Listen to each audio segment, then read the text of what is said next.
Assalamualaikum warahmatullahi wabarakatuh. Perkenalkan, nama saya Alvina Serolin, NPM 12120190005. Saya dari Prodi Akuntansi Universitas Yarsi. Di sini saya akan melakukan uji coba melewati SPSS dengan pengujian data kuesioner primer. Yang pertama ada pengujian hipotesis, dilakukan untuk mendapatkan gambaran mengenai hubungan antara variabel independen dengan variabel dependen.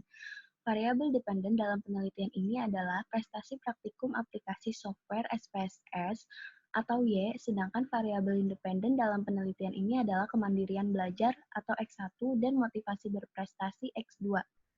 Dalam penelitian ini, pengujian hipotesis dilakukan dengan cara sebagai berikut. Yang pertama, analisis regresi linier berganda. Yang kedua, pengujian parsial dan pengujian simultan dalam analisis regresi linier berganda. Yang ketiga, ada uji koefisien determinasi dalam analisis regresi linier berganda. Analisis regresi linier berganda menurut Purwanto, tahun 2004, halaman 12, analisis regresi berganda yaitu banyak faktor dipengaruhi lebih dari satu variabel yang dapat digunakan untuk mengetahui pengaruh dari beberapa variabel bebas atau independen terhadap variabel tidak bebas atau dependen.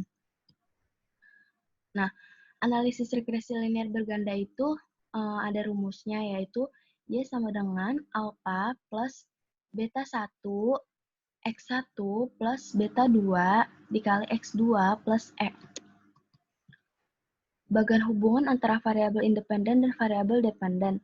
Kemandirian belajar itu X1, motivasi berprestasi atau X2. Mereka sama-sama masuk di prestasi praktikum aplikasi software SPSS. Pengujian simultan uji statistik F dalam analisis regresi linier berganda. Menurut Ghazali, 2016, halaman 96 menyatakan bahwa pada dasarnya uji statistik F menunjukkan apakah semua variabel independen yang dimasukkan dalam model mempunyai pengaruh secara simultan atau bersamaan terhadap variabel dependen. Pedoman pengambilan keputusan. Rumusan hipotesis penelitian dalam analisis regresi. Yang pertama itu H0 sama dengan hipotesis ini menunjukkan data secara simultan atau individu tidak berpengaruh yang signifikan antara variabel X1 dan variabel X2 dengan variabel Y. Yang kedua ada H1 sama dengan hipotesis ini menunjukkan data secara simultan atau individu berpengaruh yang signifikan antara variabel X1 dan variabel X2 dengan variabel Y. Tingkat signifikannya itu sama dengan alfa 0,05.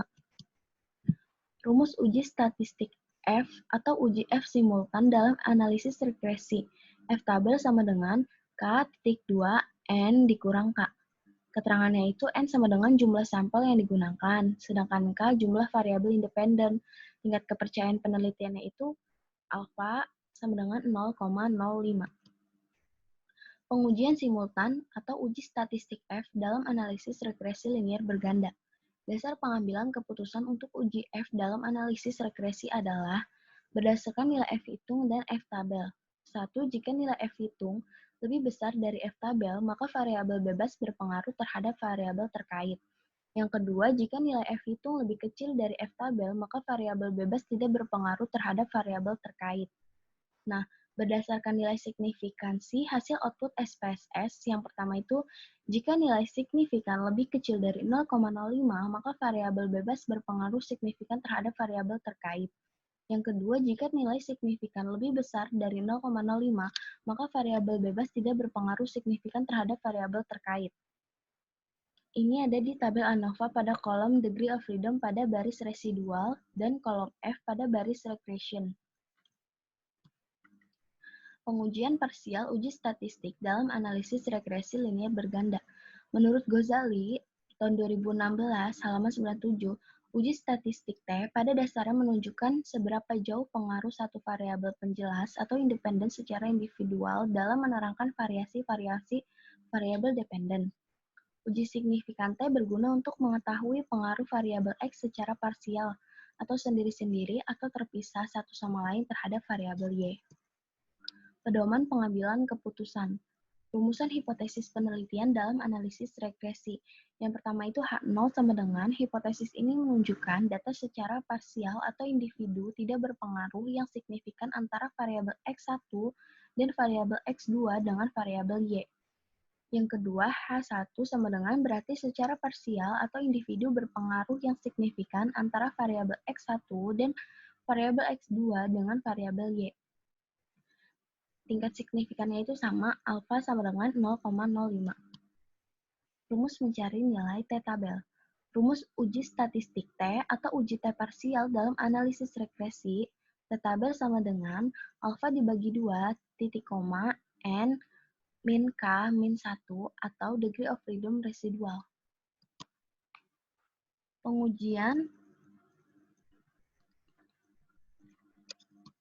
Pengujian parsial atau uji statistik T dalam analisis regresi linier berganda.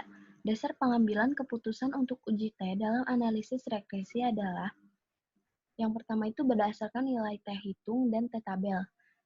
Jika nilai T hitung lebih besar dari T-tabel, maka variabel bebas berpengaruh terhadap variabel terkait. Dan jika nilai T hitung lebih kecil dari T-tabel, maka variabel bebas tidak berpengaruh terhadap variabel terkait. Dan berdasarkan nilai signifikansi hasil output SPSS, pertama, jika nilai signifikan lebih kecil dari 0,05, maka variabel bebas berpengaruh signifikan terhadap variabel terkait. Namun, jika nilai signifikan lebih besar dari 0,05, maka variabel bebas tidak berpengaruh signifikan terhadap variabel terkait. Nih, review ya atau pengulangan. Dalam pengambilan keputusan, manakah keputusan yang lebih akurat? Apakah berdasarkan pada nilai T hitung dan T-tabel? Nilai signifikan hasil output SPSS, nanti bakal kita bahas di SPSS ya. Nah, uji koefisien determinasi atau R kuadrat dalam analisis regresi linear berganda. Menurut Ghazali, tahun 2016, uji koefisien determinasi bertujuan untuk mengukur seberapa jauh kemampuan model dalam menerangkan variasi variabel dependen. Nilai koefisien determinasi adalah 0 dan 1. Koefisien ini menunjukkan seberapa besar persentase variasi variabel independen yang digunakan dalam model mampu menjelaskan variasi variabel dependen. Pengambilan keputusannya, lihat pada tabel model summary pada kolom R-square, R-kuadrat, dan adjust R-square. Nilai koefisien determinasi data diperoleh dari R-square dengan kontrol nilai data diperoleh dari hasil adjust R-square. Uji koefisien determinasi R kuadrat dalam analisis regresi linear berganda. Pengambilan keputusan. 1. Jika nilai R square semakin mendekati angka 1, maka semakin kuat kemampuan variabel independen dapat menjelaskan pengaruhnya terhadap variabel dependen. Namun sebaliknya, jika nilai R square semakin mendekati angka 0, maka semakin lemah kemampuan variabel independen dapat menjelaskan pengaruhnya terhadap variabel dependen. Yang terakhir, Nilai kontrol data yang baik adalah nilai adjust R-square bernilai positif. Ini catatannya. Jika dalam sebuah penelitian terdapat nilai R-square bernilai minus atau negatif, maka tidak terdapat pengaruh pada variabel X terhadap variabel Y. Nah, udah sekarang kita ke data SPSS-nya. Nah, di sini saya sudah memasukkan data SPSS-nya ke dalam aplikasi SPSS. Langsung aja yang pertama kita ke Analyze, lalu kita ke Regression, lalu klik Linear.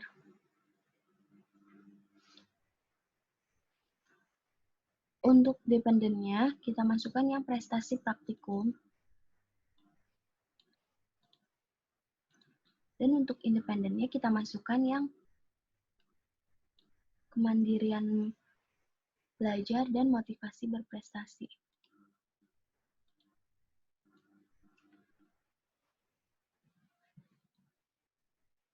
Untuk statistiknya,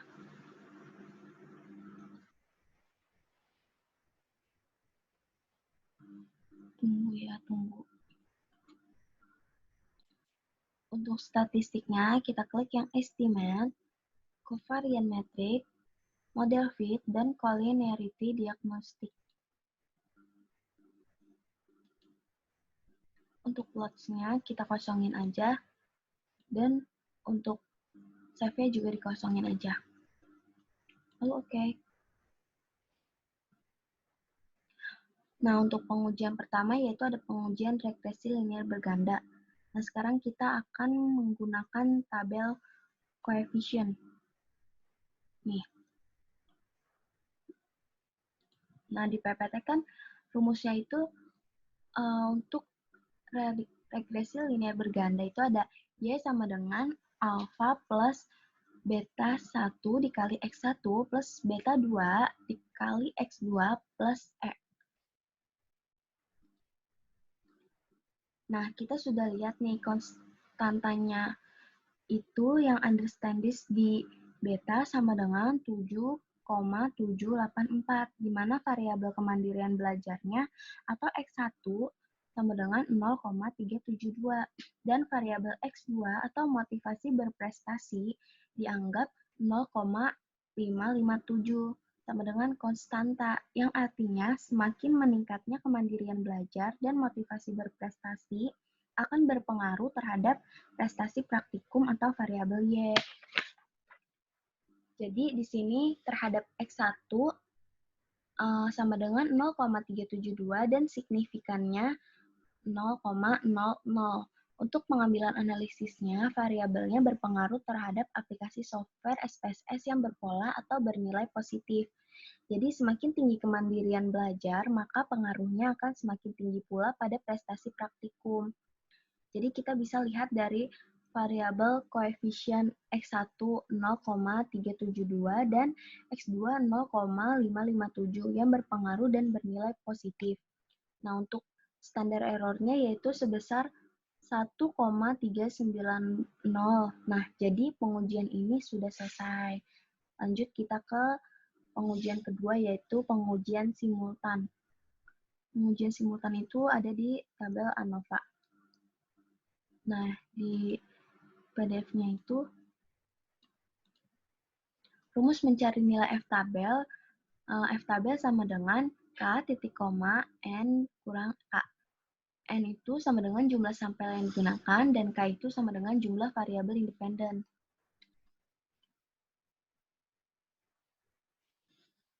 Di sini F-tabel kita lihat kan 99,450. Rumusnya tadi kan F-tabel sama dengan K titik koma N kurang K. Dan di sini nilai K itu 2, karena variabel pertama itu kan X1 dan X2.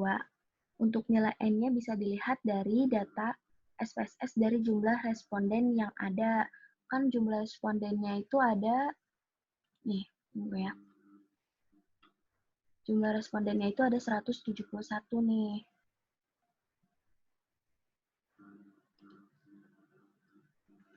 Lalu dikurangi 2, jadi 171 dikurangi 2 sama dengan 169. Kita buka coba di F-tabelnya. 169. Nah, ini 169, maka diperoleh angka 3,0. Ini 3,0. Untuk F-tabelnya tuh. Jadi kesimpulannya, data ANOVA tidak berpengaruh kepada independen prestasi praktikum. Lanjut lagi, kita ke pengujian 3 adalah uji T atau uji tabel koefisien. Ini ada di tabel koefisien juga. Terus di PPT-nya, rumusnya itu mencari T-tabel itu, T-tabel sama dengan alfa bagi 2 titik koma N min K min 1 atau degree of freedom residual. Yang berarti nilai kemandirian belajar T-tabelnya itu 5,648 dan motivasi berprestasi T-tabelnya itu 8,882. Berarti cara perhitungannya itu alfa dibagi 2 hasilnya 0,025. Nah, N min K min 1, N-nya kan tadi kan ada 171, sedangkan K-nya ada 2. Jadi, hasilnya itu 168, 171, diambil 2, diambil 1 itu 168. Jadi untuk N min K min 1 sama dengan 0,025 titik koma 168. Kita buka tabelnya ya, coba. Untuk di 168 yang 0,025 itu di situ ada 1,97.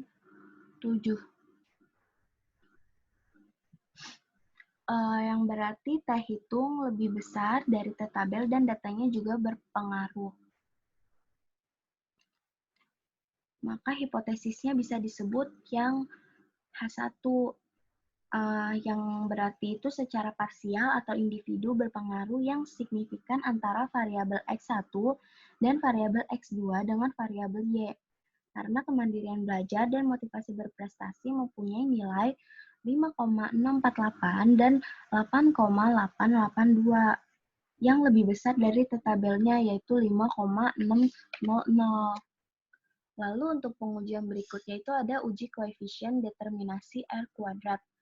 Kita buka tabel summary. Nih, model summernya.